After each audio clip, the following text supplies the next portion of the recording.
아침마다 알록달록한 알약을 챙기며 이제 좀 나아지겠지 하시는 분들을 정말 많이 봤습니다. 그런데 며칠 지나지 않아 이상하게 더 피곤해요라며 다시 찾아오시는 경우가 너무 많았습니다. 그 마음 너무 잘 압니다. 나이 들수록 몸이 예전 같지 않으니까 뭐라도 더 챙겨야 안심이 되죠. 저도 예전엔 그렇게 믿었습니다. 영양제라도 꾸준히 먹어야 덜 늙지 않겠나 하고요. 그런데요, 진짜 놀라운 일이 있었습니다. 건강을 위해 더 챙기신 분들일수록 몸이 무거워지고 수면이 흐트러지고 간과 신장이 지쳐 있었습니다. 그때 깨달았죠. 우리가 믿고 있던 상식이 완전히 거꾸로였다는 걸요. 비타민, 칼슘, 은행잎, 단백질 가루, 종합팩. 이 5가지가 모두 좋다는 이름 아래 팔리고 있지만 실제로는 몸의 균형을 흔드는 경우가 많았습니다. 저는 박선우입니다. 30년 동안 시니어 영양과 만성질환을 연구하면서 이런 공통된 장면을 계속 목격해왔습니다. 연구자로서 그리고 여러분과 같은 세대를 가까이에서 지켜본 사람으로서 오늘은 그 상식의 틀을 하나씩 깨드리려 합니다. 여러분은 혹시 지금도 아침마다 몇 알을 챙겨 드시나요? 오늘 이야기가 끝날 때쯤이면 그 알약들을 다시 한번 돌아보게 되실 겁니다. 댓글로 지금 드시고 계신 보조제가 몇 가지인지 솔직하게 남겨주세요. 얼마 전 제 연구실을 찾아온 70세 김정희님은 아침마다 알약을 정성껏 챙기며 이게 내 생명줄이에요라고 하셨습니다. 그런데 검사를 해보니 간 수치와 신장 수치가 모두 피로 신호를 보내고 있었죠. 그분이 드시던 건 고용량 비타민, 칼슘, 은행잎 추출물이었습니다. 김정희님은 텔레비전 건강 프로그램을 보고 하나씩 장바구니에 담기 시작했대요. 약국에서도 좋다고 하니까 믿었고 친구들도 다들 먹는다고 하니까 안심했다고 하셨습니다. 그런데 석 달쯤 지나니까 몸이 무겁고 자꾸 어지럽고 잠도 제대로 못 주무시게 됐답니다. 함께 보조제를 하나씩 줄이고 대신 식탁을 바꾸는 법을 실천했습니다. 아침엔 두부와 시금치를 넣은 된장국, 점심엔 생선구이와 나물 반찬, 저녁엔 멸치볶음과 채소 샐러드. 그렇게 3달이 지나자 김정희님은 이제 숨이 덜 차요, 머리도 맑아요라며 웃으셨습니다.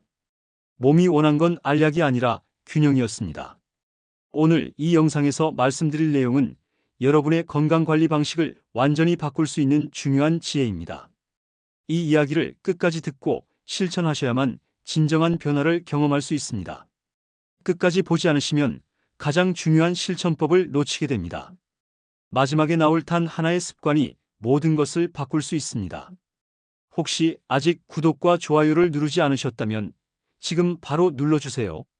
이 채널은 여러분의 건강한 노년을 응원합니다. 이런 중요한 정보를 더 많은 분들이 알 수 있도록 구독과 좋아요로 응원해주세요. 여러분의 식습관을 바꾸는 작은 실천만으로도 충분히 일어날 수 있는 일이죠. 그래서 이제는 우리 일상에서 몸을 피로하게 만드는 보조식품들을 하나씩 짚어보겠습니다. 먼저 고용량 비타민 E와 베타카로틴 이야기부터 시작하겠습니다. 항산화제라고 불리면서 젊음을 지켜준다는 말을 많이 들으셨을 겁니다. 그런데 이게 고용량으로 들어가면 오히려 세포 내 산화 균형을 무너뜨립니다.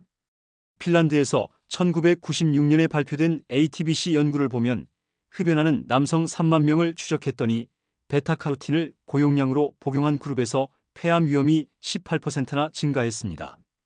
71세 김윤호님은 친구 권유로 매일 베타카로틴 알약을 복용하셨어요. 친구가 피부에 좋다고 해서 시작했는데 1년쯤 지나니까 숨이 자꾸 가빠지고 기침이 잦아졌습니다. 검사를 해보니 폐 기능이 떨어져 있었고 보조제를 끊고 나서야 조금씩 회복되기 시작했습니다.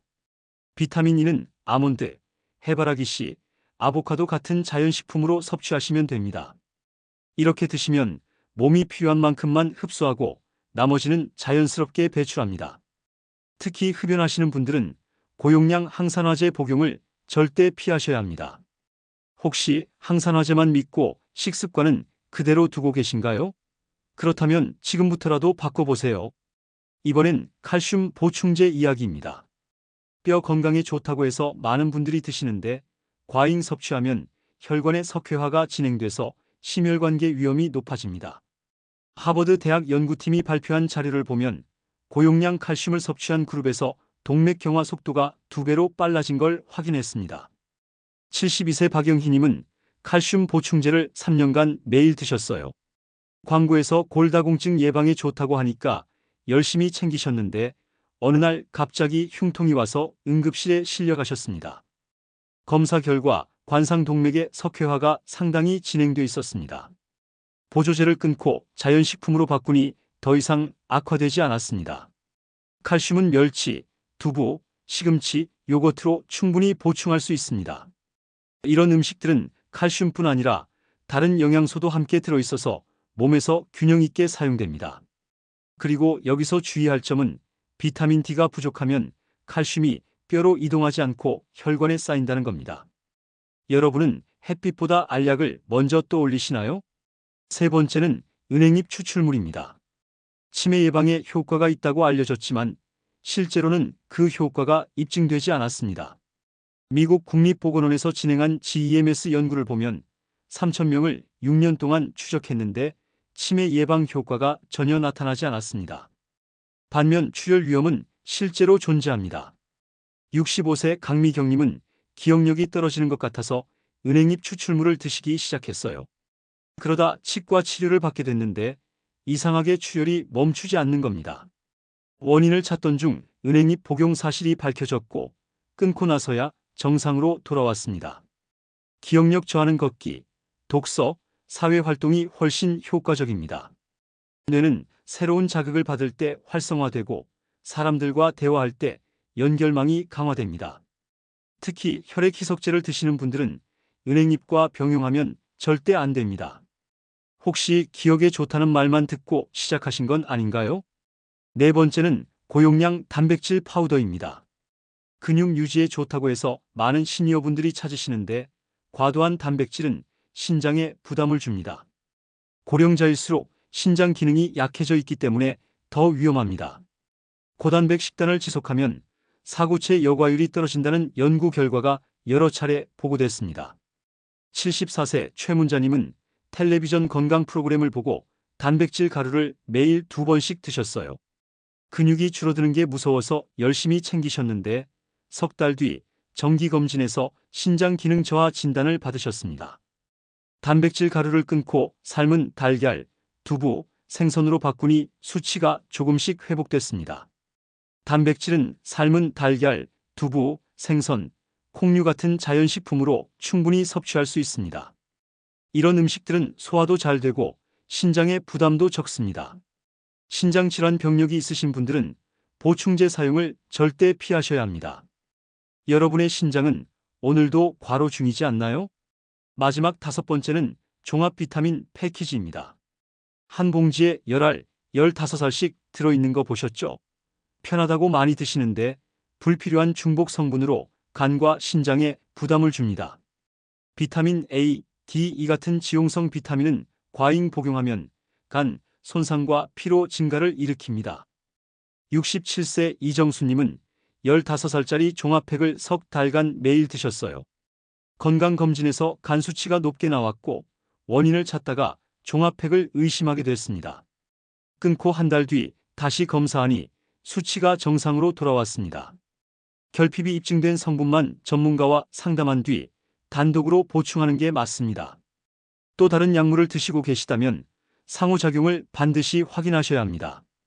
건강을 챙긴다고 믿었던 그 한 봉지가 혹시 부담이 아니었나요?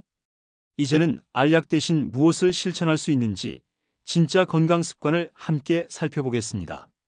가장 먼저 말씀드리고 싶은 건 밥상 중심의 영양 회복입니다. 자연식품 속에 들어있는 영양소는 흡수율도 높고 균형도 뛰어납니다. 우리 몸은 수천 년 동안 자연 음식을 먹으며 진화해왔기 때문에 화학적으로 합성된 성분보다 자연 그대로의 영양을 훨씬 잘 받아들입니다. 가공식품이나 즉석 조리식은 가능한 피하시고 맵기 최소 3가지 색의 채소와 과일을 드셔보세요. 빨강 토마토, 초록 브로콜리, 노란 단호박 이렇게요. 색깔이 다양하면 영양소도 다양해집니다.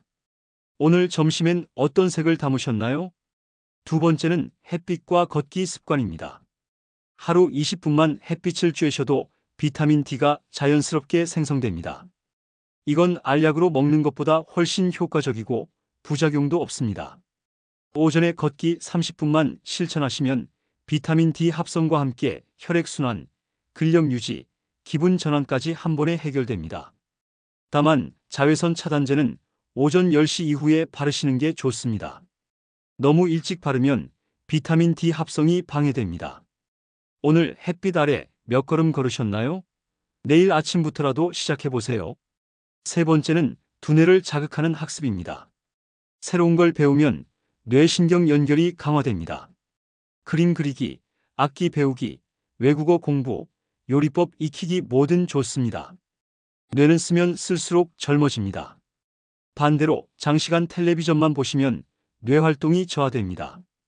독서, 퍼즐, 새로운 취미를 시작해보세요. 요즘 어르신들 사이에서는 스마트폰으로 사진 찍기, 영상 편집 배우기도 인기예요. 요즘 배우고 있는 게 있으신가요? 없다면 오늘부터 하나 시작해보세요. 네 번째는 사회적 교류입니다. 대화하고 웃는 것만으로도 호르몬 균형이 유지됩니다. 사람을 만나면 세로토닌이 분비되고 웃으면 엔도르핀이 나옵니다. 이건 어떤 알약도 대신할 수 없는 자연 치유력입니다. 반면 고립되면 인지 저하가 빨라집니다. 친구나 가족과 정기적으로 만나시고 지역 모임이나 동호회에 참여해보세요. 복지관에서 하는 프로그램도 좋고 교회나 성당 같은 종교 모임도 좋습니다. 오늘 마지막으로 누군가와 웃은 적 있으신가요? 내일은 꼭 누군가와 웃으며 이야기 나눠보세요. 다섯 번째는 꾸준한 수면 루틴입니다. 숙면은 면역 회복과 호르몬 재생의 시간입니다. 잠자는 동안 우리 몸은 손상된 세포를 고치고 노폐물을 배출하고 기억을 정리합니다.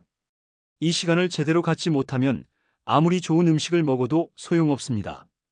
늦은 시간에 커피나 홍차 같은 카페인 음료를 드시면 피로가 누적됩니다.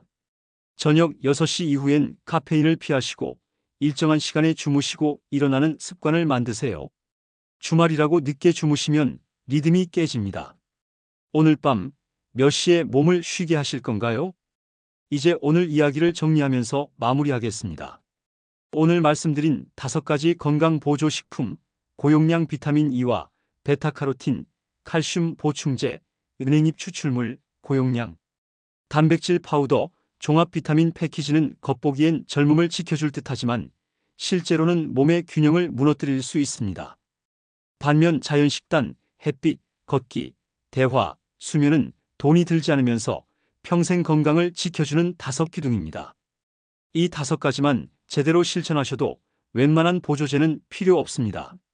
잘못된 상식은 많을수록 좋다였고 올바른 관리법은 필요한 만큼만 자연스럽게입니다. 건강은 알약 속이 아니라 식탁 위에 있고 몸의 회복력은 화학 성분이 아니라 생활 습관에서 자랍니다. 잘못 관리하면 간과 신장이 지치고 혈관이 막히고 출혈 위험이 높아지고 오히려 더 피곤해집니다. 하지만 제대로 관리하면 몸이 가벼워지고 수면의 질이 좋아지고 기억력이 선명해지고 활력이 되살아납니다. 이 차이가 5년, 10년 쌓이면 노년의 질이 완전히 달라집니다. 오늘부터 실천할 단 하나의 제안을 드립니다. 식탁을 약통보다 먼저 여십시오. 거기에 몸이 원하던 진짜 약이 들어있습니다. 내일 아침 알약 대신 삶은 달걀 하나와 시금치 한 줌을 드셔보세요. 그게 시작입니다. 오늘 내용이 도움이 되셨다면 댓글로 여러분의 경험을 남겨주세요. 보조제를 끊고 나서 어떤 변화가 있었는지 혹은 지금 드시고 계신 보조제가 몇 가지인지 솔직하게 나눠주시면 감사하겠습니다. 여러분의 한 줄이 누군가의 건강을 지켜주는 시작이 됩니다.